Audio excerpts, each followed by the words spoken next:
శ్రీ విష్ణు రూపాయ నమ శివాయ. శ్రీ విద్య ప్రేక్షకులకి ఈరోజు స్వాగతం. మేషరాశి, సింహరాశి అలాగే ధనుసు రాశి వారికి ఈరోజు బాగుంది. కొద్దిగా అన్ని విషయాల పట్ల ఆసక్తి ఈరోజు కోల్పోయే అవకాశాలు ఎక్కువగా ఉన్నాయి. వృషభ రాశి, కన్యా రాశి అలాగే మకర రాశి వారికి ఈరోజు బాగానే ఉండబోతుంది. కొన్ని పెరుగుతున్న ఖర్చుల వల్ల మనస్థితి అంత సక్రమంగా అయితే కనిపించట్లేదు. మిథున రాశి, తులారాశి అలాగే కుంభరాశి వారికి కనుక చూసుకున్నట్లయితే ఈరోజు బాగానే ఉండబోతుంది. ఏవైనా నిర్ణయాలు తీసుకునేటప్పుడు ఎవరిదైనా సలహా తప్పకుండా తీసుకోండి, కానీ రోజైతే మీకోసం బాగుంది. కర్కాటక రాశి, వృశ్చిక రాశి అలాగే మీనరాశి వారికి కనుక చూసుకున్నట్లయితే ఈరోజు బాగానే ఉంటుంది.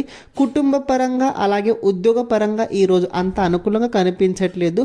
కొద్ది కార్యక్షేత్రాల లోపల రాజకీయ వ్యవహారం కలిగే అవకాశాలు అయితే కనపడుతున్నాయి. ఈరోజు ప్రతి ఒక్కరూ సుబ్రహ్మణ్యం అష్టోత్తర శతనామ స్తోత్రాన్ని తప్పకుండా చదవండి. శ్రీమాత్రే నమః.